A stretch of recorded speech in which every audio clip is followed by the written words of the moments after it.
بسم اللہ الرحمن الرحیم نحمدہ ونصلی ونسلم علی رسولہ الکریم اما بعد فاعوذ باللہ من الشیطان الرجیم بسم اللہ الرحمن الرحیم وَنَبْلُوكُمْ بِالشَّرِّ وَالْخَيْرِ فِتْنَةً وَإِلَيْنَا تُرْجَعُونَ صدق اللہ مولانا العظیم وصدق رسولہ النبی الکریم الامین ونحن علی ذالک من الشاہدین والشاکرین والحمد للہ رب العالمین۔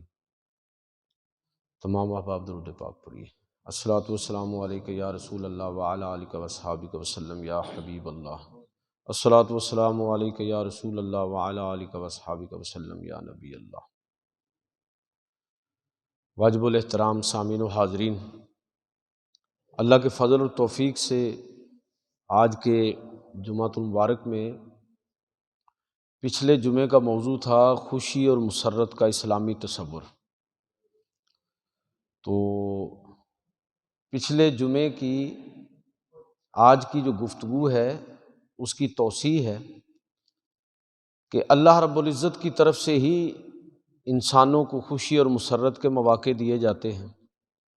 اور اللہ رب العزت کی طرف سے ہی انسانوں کو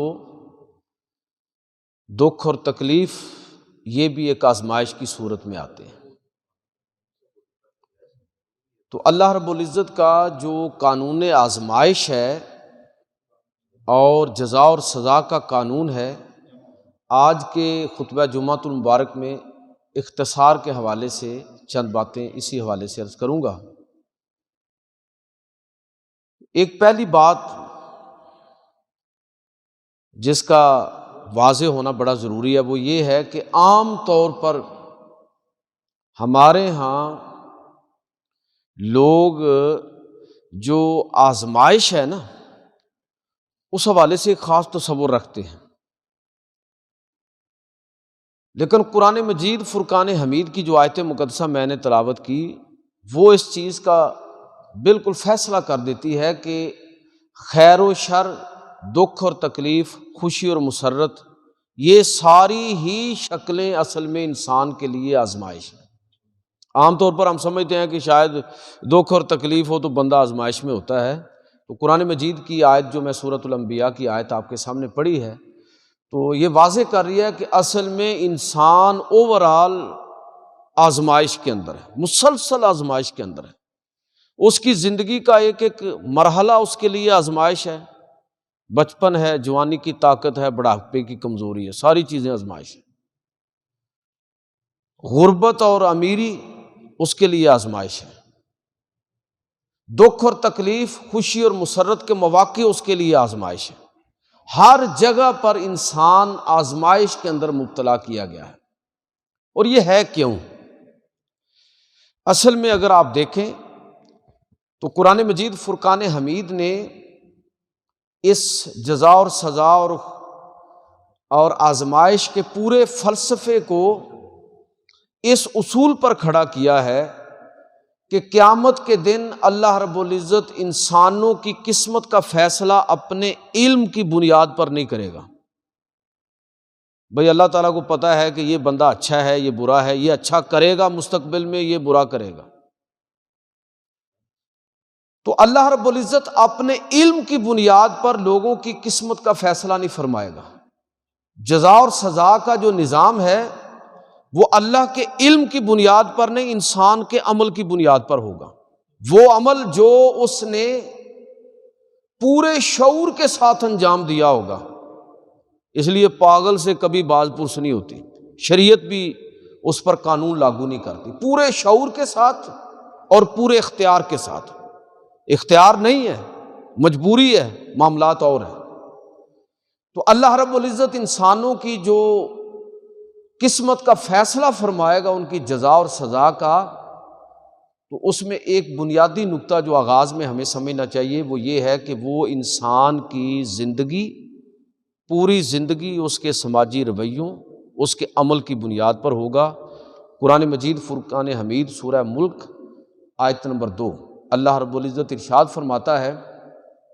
الذی خلق الموت والحیات لیبلوکم ایکم احسن عملا۔ کہ اللہ وہ ہے کہ جس نے موت و حیات کو پیدا کیا، اور یہ موت و حیات کو اس لیے پیدا کیا لیبلوکم ایکم احسن عملا، کہ یہ دیکھے کہ آزرو عمل تم میں سے بہتر کون شخص ہے۔ وَهُوَ الْعَزِيزُ الْغَفُورُ، اور وہی غلبے والا اور معاف کرنے والا ہے، غالب بھی وہ ہے، معاف کرنے کا اختیار بھی اسی کے پاس ہے۔ تو میں جو یہاں بنیادی اللہ کی جو سنت، اس کا جو قانون ہے، وہ آپ کی خدمت میں یہ عرض کرنا چاہتا ہوں۔ گویا کہ ایک تو ہمیں یہ بات سمجھ لینی چاہیے کہ ہر انسان آزمائش میں ہے، دوسری یہ بات سمجھ لینی چاہیے کہ اللہ رب العزت جزا اور سزا اس کا فیصلہ اپنے علم کی بنیاد پر نہیں بلکہ بندے کے عمل کی بنیاد پر کرے گا، اور عمل بھی ایسا کہ جو پورے شعور کے ساتھ انجام دیا گیا ہوگا، عمل بھی ایسا کہ جو پورے ارادے اور اختیار کے ساتھ انجام دیا گیا ہوگا۔ اب اس بنیادی بحث کو آپ ذہن میں رکھیں تو پھر اگلی بات ہم کریں گے کہ آزمائش کے حوالے سے اللہ رب العزت کی طرف سے جس طرح خوشی اور مسرت کے مواقع عطا کیے جاتے ہیں، جو کہ پچھلے جمعے کا موضوع تھا، اسی طرح اللہ رب العزت کی طرف سے انسان کو مسلسل آزمائش کے اندر ڈالا گیا ہے، ایک ایسی زندگی کے لیے جس کا کوئی انجام اور اختتام نہیں ہے،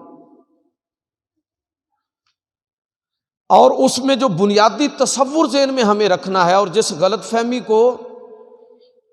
دور کرنا ہے وہ یہ ہے کہ جو عام طور پر ہم سمجھتے ہیں کہ فلاں آدمی بیمار ہے، بڑی آزمائش آئی ہوئی ہے، فلاں آدمی پر غربت ہے، بڑی آزمائش آئی ہوئی ہے، تنگی تکلیف ہے، بڑی آزمائش کے اندر ہے، قسم پرسی اور سفر کی حالت میں ہے، بڑی آزمائش کے اندر ہے۔ تو میرے بھائیوں، قرآن مجید فرقان حمید کو حدیث و سنت کو سامنے رکھتے ہوئے اگر آپ اس کا پورا نقشہ بنائیں گے تو اصل میں آپ کو سمجھ آئے گی کہ یہ وہ آزمائشیں ہیں جو ہمیں شاید زیادہ نظر آتی ہیں۔ بیمار ہو آدمی تو ہم کہتے ہیں جی آزمائش کے اندر،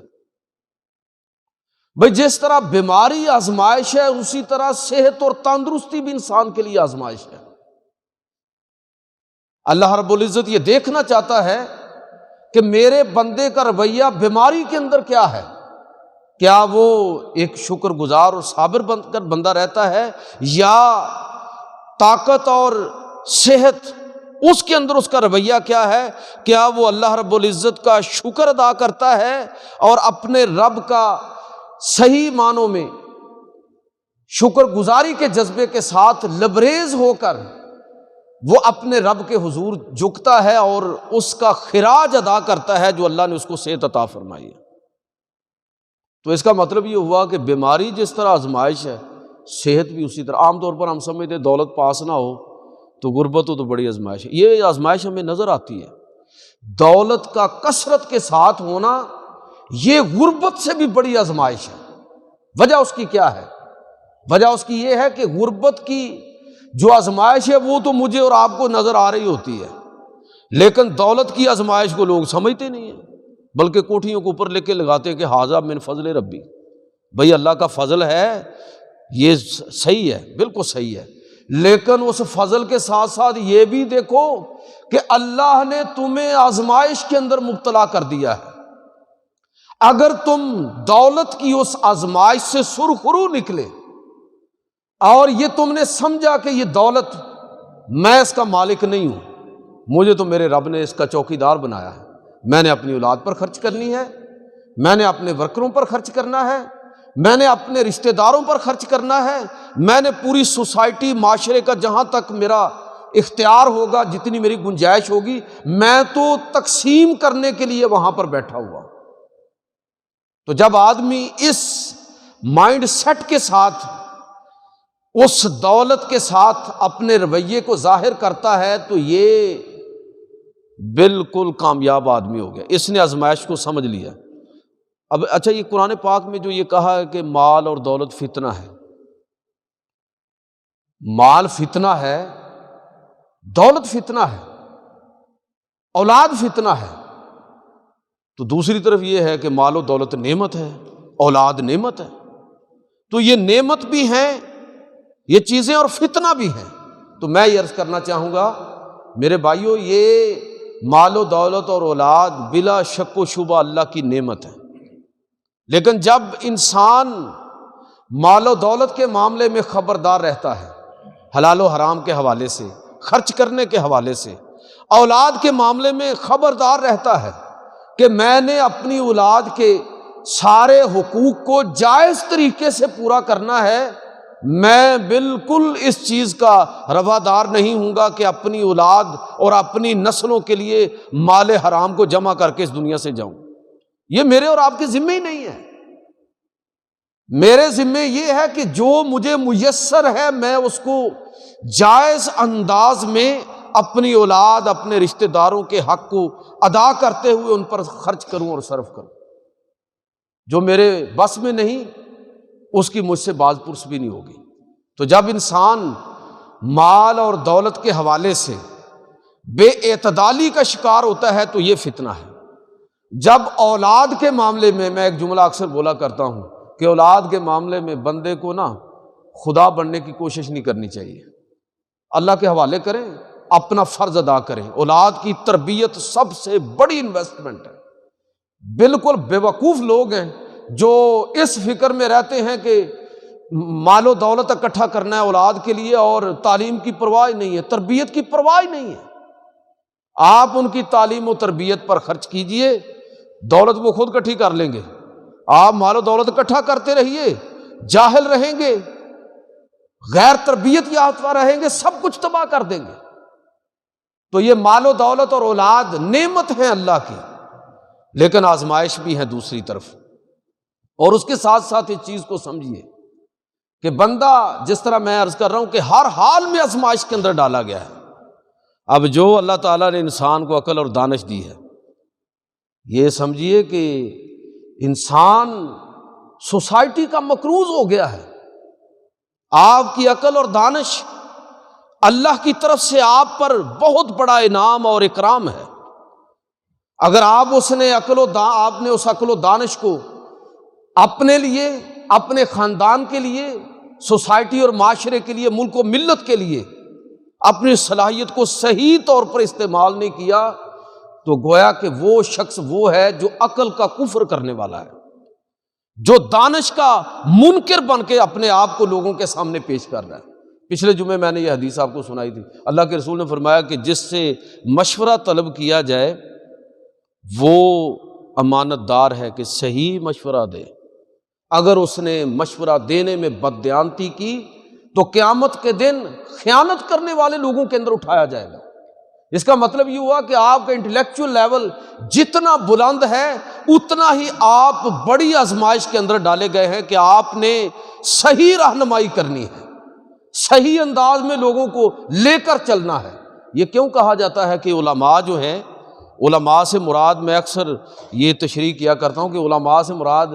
مسجد کا مولوی نہیں ہے، منبر کا خطیب نہیں ہے، مصلی کا امام نہیں ہے، یہ بھی ہیں۔ اس کا مطلب، علماء کا مطلب سوسائٹی کا پورا وہ دانشور طبقہ جن سے لوگ رہنمائی اور جن سے لوگ روشنی کی توقع رکھتے ہیں، وہ سارے کے سارے لوگ اس میں شامل ہیں۔ تو اگر آپ سوچئے کہ اتنا زیادہ مرتبہ اور مقام، آپ کو کیا پتا کہ آپ نے اپنی عقل اور دانش کو استعمال کرتے ہوئے ایک آدمی کو صحیح مشورہ دے دیا، صحیح اس کو رستہ دکھا دیا، آپ کو کیا پتا کہ پورا خاندان، اس کی قسمت ہی بدل گئی ہے، آگے نسلوں کو کتنا فائدہ ہوا ہے۔ تو کیا خیال ہے کہ اس کے اجر و ثواب میں آپ شریک نہیں ہوں گے؟ آپ بھی اس میں شریک ہیں۔ عالم کا سونا عبادت ہے، کیا صرف سویا رہے تو یہی عبادت ہے؟ بھائی سونا عبادت سے مطلب یہ ہے کہ وہ اگر سوتا بھی ہے تو گویا کہ اپنی جو فکری تھکان ہے اس کو دور کرنے کے لیے، اپنے آپ کو تر و تازہ کرنے کے لیے، لوگوں کی علمی اور فکری رہنمائی کے لیے، اس کا آرام بھی اس کی عبادت کے اندر تبدیل ہو جاتا ہے۔ تو یہ بھی یاد رکھیے کہ جتنا اس کے لیے اجر و ثواب ہے اتنی ہی اس کے لیے آزمائش ہے۔ علم بذات خود بہت بڑی آزمائش ہے۔ عقل اور دانش کا عطا کیا جانا، سماجی اور معاشرتی مقام کا اللہ کی طرف سے عطا کیا جانا، یہ بندے کے لیے بہت بڑی آزمائش ہے۔ آپ ایک مقام اور عہدے پر پہنچے ہیں اور آپ میرٹ کی دھجیاں بکھیر رہے ہیں، تو آپ کو پتہ نہیں ہے کہ آپ اپنا جرم نہیں کر رہے، اپنی دانش کا قتل کر رہے ہیں، سوسائٹی کے مجرم ہیں آپ۔ جو عالم اس بات کو سمجھے گا نہیں، وہ عالم ہے کہ قیامت کے دن جو حدیثوں میں آتا ہے کہ گھسیٹ کر جہنم کے اندر اس کو ڈالا جائے، اس لیے کہ اس نے انٹلیکچوئل لیول کی کرپشن کی ہے، دانشورانہ کرپشن کی ہے، اس نے بددیانتی کا مظاہرہ کیا ہے۔ اور جب سوسائٹی میں لوگ، پڑھے لکھے لوگ جو آزمائش میں ڈالے گئے ہیں اپنی عقل اور دانش کی بنیاد پر، جب وہ اس رویے کا مظاہرہ کریں گے تو سوسائٹی تو جو زوال کا شکار ہوگی اس کے ذمہ دار وہ لوگ بھی برابر کے ہوں گے۔ تو میں جو بات عرض کرنا چاہتا ہوں وہ یہ ہے کہ یہ اب ایک چیز نہیں، ہر لمحہ انسان آزمائش کے اندر ہے، اس کا علم وہ نافع ہے تو وہ سرخرو ہو گیا، اور اگر اسی علم کو وہ سوسائٹی کے لیے غیر نافع بنا دیتا ہے تو وہ شخص وہ ہے جو گویا کہ اس آزمائش کے اندر جو علم کی صورت میں اس کو مبتلا کیا گیا تھا تو وہ شخص ناکام ہو گیا ہے۔ کوئی پرواہ نہیں کرنی چاہیے۔ میں بالکل واضح طور پر یہ بات کہا کرتا ہوں، آپ کی خدمت میں عرض کرنا چاہوں گا، آپ حق اور سچ کے ساتھ کھڑا ہونا سیکھ لیں، صحیح بات کہنا سیکھ لیں، سچائی کے ساتھ کھڑا ہونا سیکھ لیں، آپ کو اپنی طاقت کا اندازہ ہوگا۔ وہ آپ کی طاقت جو ہے اصل میں سچائی کی طاقت ہے، اور اس چیز کی کوئی پرواہ نہیں کرنی چاہیے کہ کون کیا کہہ رہا ہے۔ صحیح بات کیا ہے؟ بالآخر دنیا آپ کے موقف کو تسلیم کر لے گی، لوگ چپ کر جائیں گے۔ اصل میں ہم خود اس آزمائش کے اندر اپنی ناکامی کا اعلان کر کے بوجھ دوسرے پر ڈالنے کی کوشش کرتے ہیں۔ تو میرے بھائیوں، جس صورت میں بھی انسان اس دنیا کے اندر اپنے رویوں کا اظہار کرتا ہے، وہ خوشی اور مسرت کا کوئی لمحہ ہو یا دکھ اور تکلیف کا، قرآن مجید فرقان حمید کی جو آیت میں نے آپ کی خدمت میں پڑھی ہے اس کا تقاضا یہ ہے کہ یہ بات سمجھی جائے کہ بندہ مومن ہر حال میں آزمائش کے اندر۔ اب آگے بڑھیے کہ جس آزمائش کو عمومی طور پر ہم آزمائش سمجھتے ہیں کہ شاید کسی معاملے میں پیچھے رہ جانا، نقصان کے اندر آ جانا، یہی آزمائش ہے، تو اس کے بارے میں بھی اللہ رب العزت نے یہ فرما دیا کہ ہاں یہ بھی آزمائش ہے۔ اللہ رب العزت تمہیں دیکھنا چاہتا ہے، وَلَنَبْلُوَنَّكُمْ بِشَيْءٍ مِّنَ الْخَوْفِ وَالْجُوعِ وَنَقْصٍ مِّنَ الْأَمْوَالِ وَالْأَنفُسِ وَالثَّمَرَاتِ وَبَشِّرِ الصَّابِرِينَ۔ ہاں ضرور تمہیں اللہ رب العزت آزمانے والا ہے، خوف کے ساتھ، بھوک کے ساتھ، مالوں میں کمی کے ساتھ، جان کے خوف کے ساتھ، پھلوں کے اندر نقصان کے ساتھ اللہ تمہاری آزمائش کرنے والا ہے، اور وہ یہ دیکھنا چاہتا ہے کہ مشکلات کے اندر، خوشی میں تو سارے بڑے اچھے رویے کا اظہار کرتے ہیں، یہ بھی ویسے نصیبوں کی بات ہے۔ بعض تو وہ ہوتے ہیں جن کو مال و دولت ملتا ہے تو وہ فرعونیت ان پر غالب آ جاتی ہے، وہ اس آزمائش میں ناکام ہو گئے، اور جن سے یہ چیزیں کم کر لی جاتی ہیں، چھین لی جاتی ہیں، ان کی آزمائش یہ ہے کہ کیا وہ اللہ کے شکر گزار بندے بن کر اپنی زندگی اللہ کے حضور شکر گزاری کے ساتھ کرتے ہیں یا شکوہ ہی شروع کر دیتے ہیں۔ تو یہ چیزیں اللہ رب العزت دیکھنا چاہتا ہے۔ اب دوسری چیز جس کی طرف میں جانا چاہوں گا کہ جب اللہ رب العزت بندوں کو آزمائش کے اندر ڈالتا ہے، جب اللہ رب العزت کسی ظالم کو اس کے ظلم کی سزا اس طرح نہیں دیتا جس طرح میں اور آپ چاہ رہے ہوتے ہیں۔ ہماری تو خواہش ہوتی ہے نا، ایک بندے نے کوئی زیادتی کی ہے، اگلے لمحے اس کی گردن اڑا دینی چاہیے، لیکن جزا اور سزا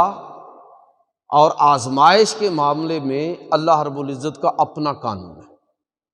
اس قانون اور اس کے اندر جو چھپے ہوئے اسرار و حکم ہیں ان کو سمجھنے کی ضرورت ہے۔ آپ دیکھیے کہ اللہ رب العزت فوری سزا کیوں نہیں دیتا، اس لیے کہ بھئی اللہ تعالیٰ وہ حلیم ہے، وہ غفور ہے، اسے معاف کرنا پسند ہے، وہ اس انتظار میں ہوتا ہے کہ بندہ ہو سکتا ہے معافی مانگ لے۔ نبی کریم صلی اللہ علیہ وسلم نے ارشاد فرمایا کہ اللہ رب العزت سے بڑھ کر ناپسندیدہ باتوں پر اللہ سے بڑھ کر کوئی اور نہیں ہے جو سزا کو مؤخر کرنے والا ہو۔ سب سے زیادہ اللہ رب العزت مہلت دیتا ہے۔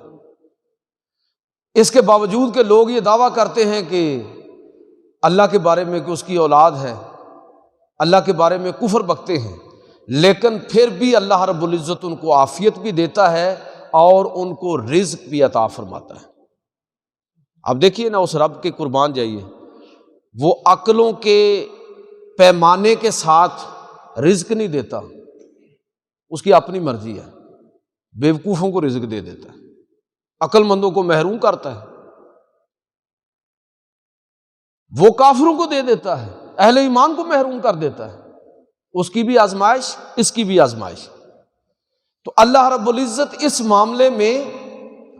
اس طرح نہیں فرماتا۔ اچھا، یہ اللہ رب العزت اس میں کیوں جلدی نہیں فرماتا سزا دینے کے اندر؟ یہ بھی ایک بندہ مومن کی آزمائش ہے کہ اس پر ظلم ہوا ہے اور ظالم کو سزا نہیں مل رہی، وہ بے چین ہے، میرے رب، میرے رب، اے میرے رب، وہ دعائیں کر رہا ہے کہ اس کو کیوں سزا نہیں مل رہی، لیکن اس کو اللہ کے اس قانون کی اس مصلحت کو سمجھنا چاہیے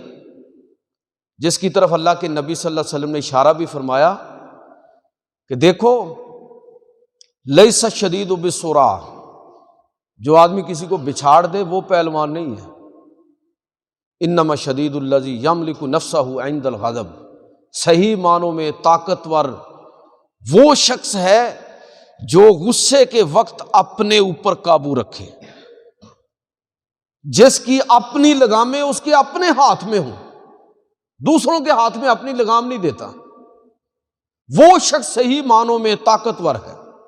وہ شخص صحیح ہے۔ اور اللہ رب العزت چاہتا ہے کہ جس طرح وہ حلیم ہے،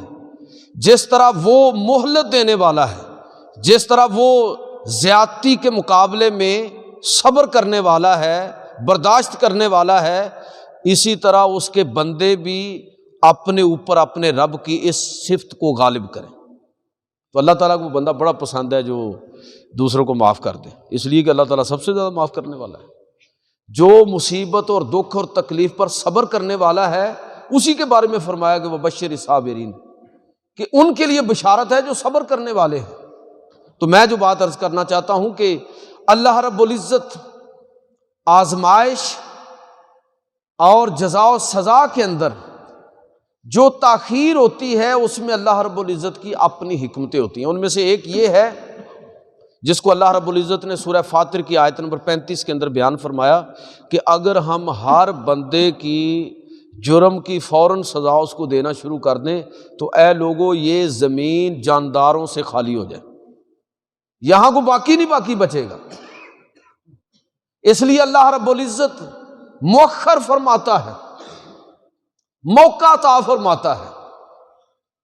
اس کا یہ مؤخر کرنا،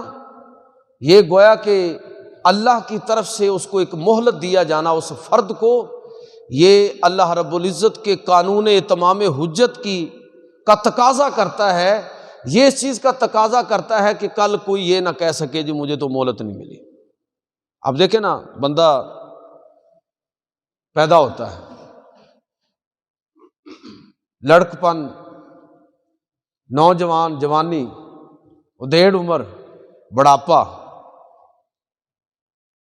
اور پھر ارذل العمر کی طرف جاتا ہے۔ آخر تک پہنچنے کے باوجود اگر بندہ پھر بھی سیانہ نہ ہو تو وہ قیامت کے دن کہہ سکے گا؟ بھئی عقل اور دانش مکمل ہونے کا پورا موقع، سمجھ اور فہم کا پورا موقع اللہ تعالیٰ نے دے دیا ہے۔ ایک حدیث ہے جس کا مفہوم یہ ہے کہ نبی صلی اللہ علیہ وسلم فرمایا کہ جس آدمی کی عمر 60 سال ہو گئی اور اس کے بعد بھی وہ اللہ کے حضور عذر کرے گا تو اللہ اس کا کوئی عذر قبول نہیں کرے گا۔ یعنی آپ اندازہ کریں کہ 60 سال کی عمر کو پہنچ گیا ایک بندہ اور ابھی بھی وہ کہے جی مجھے سمجھ نہیں آئی، مجھے پتہ نہیں لگا، تو اللہ رب العزت یہ گرفت اس لیے نہیں فرماتا تاکہ قیامت کے دن لوگوں کے پاس کوئی عذر باقی نہ بچے۔ اور یہ معاملہ نہیں ہے کہ اللہ رب العزت کو علم نہیں ہے، یہ معاملہ نہیں ہے کہ وہ گرفت نہیں کر سکتا۔ قرآن مجید فرقان حمید کی آیت مقدسہ سورہ ابراہیم آیت نمبر 42 اللہ رب العزت ارشاد فرماتا ہے وَلَا تَحْسَبَنَّ اللَّهَ غَافِلًا عَمَّا يَعْمَلُ الظَّالِمُونَ، مت یہ سمجھو کہ اللہ رب العزت جو لوگ کرتے ہیں ظالم ان کے عمل سے غافل ہے، انما یؤخرہم لیوم تشخص فیہ الابصار، یہ اللہ نے ان کے معاملے کو اس دن کے لیے تک کے لیے مؤخر کر رکھا ہے کہ پھر وہ جب پکڑے گا تو لوگوں کی آنکھیں پھٹی کی پھٹی رہ جائیں گی۔ ان بطش ربک لشدید، بے شک تیرے رب کی گرفت بہت سخت ہے۔ تو میرے بھائیوں، اللہ رب العزت اپنے جزا اور سزا کا جو قانون ہے اس کے اندر جو نرمی فرماتا ہے، جو مہلت دیتا ہے، جو بندے کو وقت دیتا ہے، تو ہماری عقل اور دانش تو شاید اور ہی تقاضا کرتی ہے کہ فوراً ایسا ہونا چاہیے، لیکن اس میں اللہ کی حکمت کو سمجھنا چاہیے۔ اور اگر کسی ظالم کو سزا نہ مل رہی ہو تو یہ سمجھنا چاہیے کہ اللہ رب العزت یا تو اس کو توبہ کا موقع عطا فرما رہا ہے، یا پھر اس کے جرائم کی فہرست جب طویل ہوگی تو پھر ایسی گرفت کے اندر اس کو لے گا کہ اب اس کو کوئی چھڑانے والا نہیں ہوگا۔ آپ صحابہ کرام کو دیکھیں کہ سارے لوگ پہلے دن ہی مسلمان نہیں ہو گئے تھے، اللہ کے نبی نے دعوت دی اور لوگ مسلمان ہو گئے، ایسا نہیں ہوا۔ حضرت ابوبکر صدیق، حضرت عثمان غنی، حضرت علی المرتضیٰ، اس طرح کے لوگ کم تھے، سخت ریزسٹنس ہوئی۔ مکہ کے اندر 13 سال دعوت کا کام ہوا اور چند 100 چلو 1000 کر لو، چند ہزار کر لو، چند ہزار لوگ مسلمان ہوئے 13 سال کی دعوت کے نتیجے میں۔ لیکن اللہ رب العزت نے بھی اہل مکہ پر عذاب نازل کرنے میں کوئی جلدی نہیں کی، بدر تک ان کے بڑوں کو پوری مہلت دی ہے۔ اور اس سے پہلے کتنے لوگ ہیں جو واپس آ گئے۔ آپ حضرت عمر فاروق رضی اللہ تعالیٰ عنہ کو دیکھیں، اسلام قبول کرنے سے پہلے کس طرح انہوں نے مسلمانوں پر تشدد کیا اور مارا پیٹا ہے لوگوں کو، لیکن جب وہ مسلمان ہوئے تو ان کی جو سختی تھی، مزاج کی سختی، وہ کس طرح اسلام کے حق میں استعمال ہوئی۔ ابو سفیان دشمن کے ہر لشکر کی قیادت کرتے ہوئے نظر آتے ہیں، لیکن جب فتح مکہ کے موقع پر مسلمان ہوئے تو یرموک تک آپ دیکھ لیجئے کہ ابو سفیان اپنے اولاد کو، اپنے بچوں کو لے کر کس طرح اسلام کے لیے قربانیاں پیش کر رہے ہیں۔ آپ خالد بن ولید کو دیکھیے کہ احد کی فتح اس ایک فرد کی وجہ سے شکست کے اندر تبدیل ہو گئی۔ 70 مسلمان شہید ہوئے، حضرت امیر حمزہ، حضرت مصعب بن عمیر، عبداللہ بن جہش جیسے بڑے جلیل القدر صحابہ بھی شہید ہوئے۔ لیکن یہی خالد بن ولید اللہ نے مہلت دی تو وہ مہلت پھر اسلام کی سربلندی کے لیے کس طرح کنورٹ ہوئی ہے۔ وہی خالد بن ولید جب پھر مسلمان ہوئے تو اللہ کے پیغمبر نے ان کو اسلام کی تلواروں میں سے ایک تلوار قرار دیا، اور وہ تلوار ایسے بے نام ہوئی کہ پوری زندگی کہا جاتا ہے کہ حضرت خالد بن ولید رضی اللہ تعالیٰ عنہ نے تقریباً 100 جنگ کے اندر لگ بھگ قیادت کی، اور ہر جنگ میں اللہ نے ان کو فتح عطا فرمائی۔ اب یہ اگر پہلے ہی دن انکار کے نتیجے میں، جو میں اور آپ چاہتے ہیں کہ کوئی آدمی زیادتی کرے سزا فوراً نافذ ہو جائے، تو سمجھنے کی بات یہ ہے کہ خوشی اور مسرت کے جس طرح اللہ رب العزت کے اپنے اصول اور قانون ہیں، پچھلا پورا جمعہ اسی موضوع پر میں نے بات کی، ان کو دریافت کرنا ضروری ہے۔ اسی طرح جزا اور سزا اور آزمائش کے بھی اللہ کے اپنے قانون ہیں، ان قوانین کو قرآن و سنت سے ہمیں دریافت کرنے کی ضرورت ہے۔ اور یہ بات بھی کہ اللہ رب العزت یہ بھی اللہ کے قانون آزمائش میں ہے کہ بسا اوقات اللہ رب العزت بندوں کو ان کے اپنے اعمال کی سزا دیتا ہے۔ اب وہ سزا بسا اوقات قومی سطح کی ہوتی ہے اور بسا اوقات انفرادی سطح کی، کہ بندے کو بخار ہو گیا، بیماری آ گئی ہے، مسلسل آزمائش کے اندر ہے، ساتھ ساتھ ہی گناہ جھاڑ رہے ہیں، بندہ مومن کے گناہ ساتھ ساتھ ہی جھاڑ رہے ہیں، قومی سطح کی آزمائش ہے، تو اس آزمائش کے نتیجے میں اللہ رب العزت اس قوم کو سوچنے سمجھنے کا موقع عطا فرماتا ہے، وہ قوم سرخرو ہو جاتی ہے۔ یہ ایک پہلو، اور دوسرا پہلو یہ ہے کہ اللہ رب العزت قوم کو اس کے اپنے، عربی کا ایک بڑا زبردست محاورہ ہے کہ اعمالکم اموالکم، تمہارے جو اعمال ہیں نا یہی تمہارے حکمران ہیں، اعمالکم اموالکم، تمہارے اعمال یہی تمہارے حکمران ہیں۔ یعنی گویا کہ اس کا مطلب یہ ہے کہ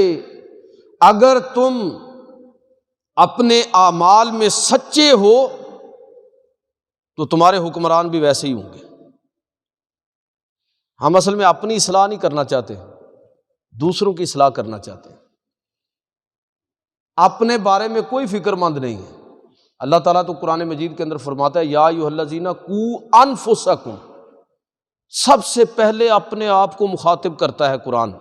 اپنی اصلاح کرو پہلے، قوا انفسکم واہلیکم النار، اپنے آپ کو اپنے گھر والوں کو جہنم کی آگ سے بچاؤ، پھر اس کے بعد آگے آگے چلتے چلے جاؤ۔ ہم ساری دنیا کی اصلاح کرنا چاہتے ہیں، اپنے آپ کو ٹھیک نہیں کرنا چاہتے۔ ہم چاہتے ہیں کہ ہمارے حکمران بالکل ٹھیک ہو جائیں، یہ نیک اور متقی ہونے چاہیے، یہ کرپشن سے پاک ہونے چاہیے، اور ساری کرپشن ہم خود کرتے ہیں، ساری بے ایمانیاں ہم خود کرتے ہیں، ملاوٹ ہم، دو نمبری ہم، میرٹ کی دھجیاں بکھیرتے ہیں ہم، ہر غلط کام کرتے ہیں اور کہتے ہیں کہ حکمران بالکل ٹھیک ہونے چاہیے۔ بھائی حکمران تبدیل ہونے سے کوئی تبدیلی نہیں آتی، میرے اور آپ کے تبدیل ہونے سے تبدیلی آئے گی۔ جب میں اور آپ تبدیل ہو جائیں گے تو تبدیلی خود بخود آ جائے گی۔ اللہ کے پیغمبر صلی اللہ علیہ وسلم نے لوگوں کے رویوں کو تبدیل کر دیا، سوسائٹی بدل گئی۔ یہ ہے تبدیلی۔ تبدیلی وہ نہیں ہے جس کی ہم خواہش کرتے ہیں کہ بٹن دباتے ہی تبدیلی ہو جائے اور ہم ٹھیک ہونے کے لیے تیار نہیں۔ تو اللہ رب العزت قوموں کو، لوگوں کو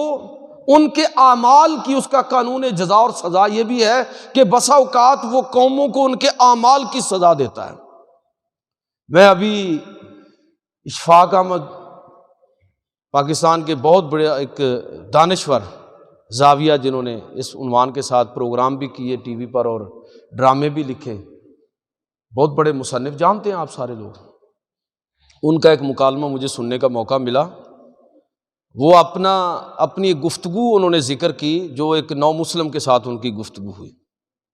کہ ایک آدمی مسلمان ہوا تو کہتے ہیں میں اس کو ملنے کے لیے چلا گیا، تو میں نے اس کو مبارکباد دی، خوشی کا اظہار کیا، اور ساتھ اس دکھ کا اظہار بھی کیا کہ مسلمان دنیا بھر میں ذلیل ہو رہے ہیں، اور یہ کافر، یہ خدا اور رسول کے منکر، یہ بدکار، یہ سارے لوگ جو ہیں یہ کامیاب نظر آتے ہیں۔ تو وہ ساری بات سنتا اور کہنے لگا کہ فکر مند ہونے کی ضرورت نہیں ہے، مسلمان اور اسلام دوبارہ اس دنیا پر غالب آئیں گے۔ تو کہتے ہیں میں نے اس جذبے کو بڑا سراہا اور اس کی حوصلہ افزائی کی اور اپنی خوشی کا اظہار کیا۔ تو وہ مجھے کہنے لگے کہ تمہیں زیادہ خوش ہونے کی ضرورت نہیں ہے، یہ جو اسلام غالب آئے گا نا دنیا پر، یہ تمہاری وجہ سے نہیں آئے گا، یہ ہماری وجہ سے آئے گا۔ ہم لوگ مسلمان ہوں گے، یورپ اور مغرب کے لوگ، ہم لوگ مسلمان ہوں گے، اس لیے کہ تمہارے اندر تو من حیث القوم وہ اخلاقی قدریں ہیں ہی نہیں، جن اخلاقی قدروں کی وجہ سے کسی قوم کو اللہ رب العزت عزت، احترام اور وقار اور قوموں کی برادری کے اندر سر بلند کرتا ہے، تمہارے اندر تو وہ چیزیں ہیں ہی نہیں۔ تو مجھے کہنے لگا کہ تمہارے اندر نظم و ضبط ہے، قومی سطح پر کامیابی کے لیے آپ خود سوچئے کہ جس قوم کے اندر نظم و ضبط نہ ہو، ڈسپلن نہ ہو، اور یقین جانیے کہ مذہبی بنیادوں پر ثواب کے نقطہ نظر سے دنیا میں صرف ایک ہی مذہب ہے جس نے ڈسپلن سکھایا، وہ اسلام ہے۔ روزانہ 5 دفعہ نماز آپ پڑھتے ہیں، کون سی بات ہے جو ہمیں نہیں سمجھائی جاتی؟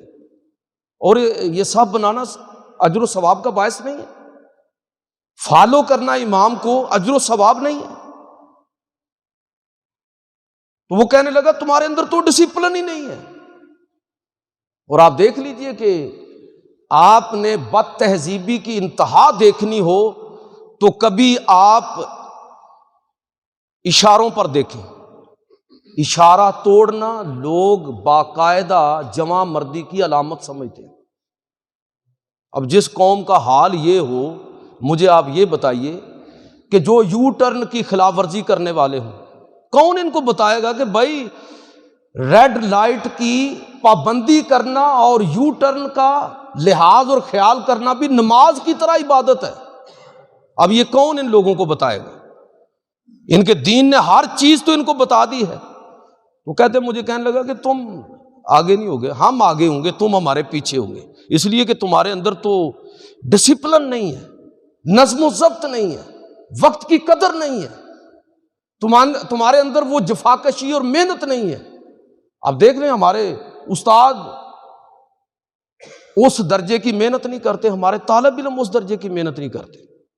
آپ ذرا پیپر دے کے کلاس روم سے ذرا نکل جائیں اور لوگوں کو کہہ دیں کہ اپنی مرضی سے پیپر کریں پوری دیانت کے ساتھ، اللہ کے فضل سے ساری 100 نمبر لیں گے، اس لیے کہ باہمی اتحاد اور اتفاق کا اعلیٰ مظاہرہ وہاں پر ہوگا، باہمی تعاون اور ایک دوسرے کی خیر خواہی وہاں آپ کو نظر آئے گی۔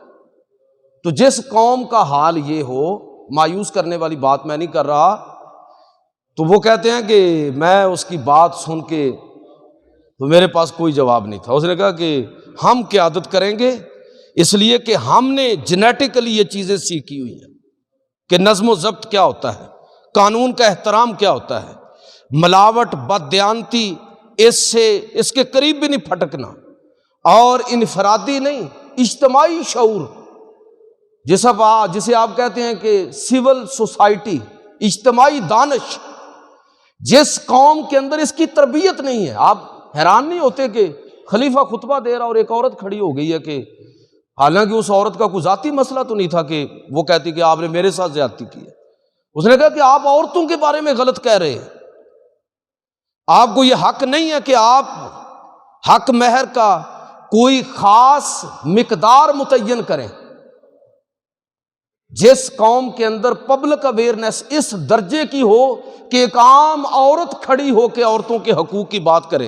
اور خلیفہ وقت عمر فاروق کے سامنے کرے، جس میں ایک عام آدمی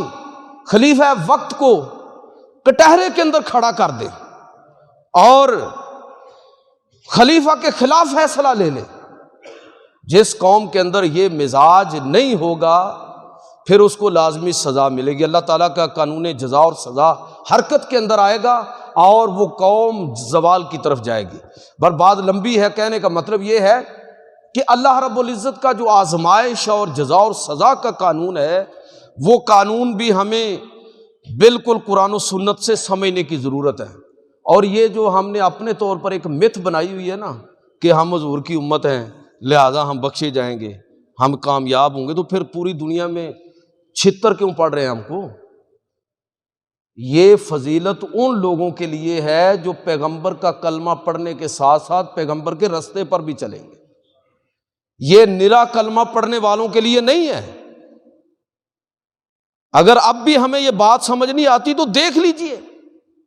کہ جس طرح اپنی رسوائی کے سامان ہم اکٹھے کر رہے ہیں، سعودیہ کے اندر جو کچھ اب ہونے جا رہا ہے، اس کے بعد ہم اللہ رب العزت سے جزا اور سزا کے قانون کے مطابق رحمت کی توقع کریں تو پھر یہ اپنے آپ کو دھوکے کے اندر ڈالنے والی بات ہے۔ تو اللہ رب العزت نے ہر چیز کو، زندگی کے ایک ایک لمحے کو ہمارے لیے آزمائش بنایا ہے۔ اس آزمائش کو سمجھنا اور اس کے اندر سرخرو ہونے کی کوشش کرنا، یہی اللہ رب العزت کے ہاں قیامت کے دن جزا اور سزا کی بنیاد ہوگا کہ ہمارے رویے کیا ہیں، ہم نے دنیا کے اندر فزیکلی کیسے پرفارم کیا ہے۔ نرے دعوے پر نہیں ہے کہ مسلمان ہیں، خرد نے کہہ بھی دیا لا الہ تو کیا حاصل، دل و نگاہ مسلمان ہے تو کچھ بھی نہیں ہے۔ اللہ تعالیٰ مجھے اور آپ کو عمل کی توفیق عطا فرمائے۔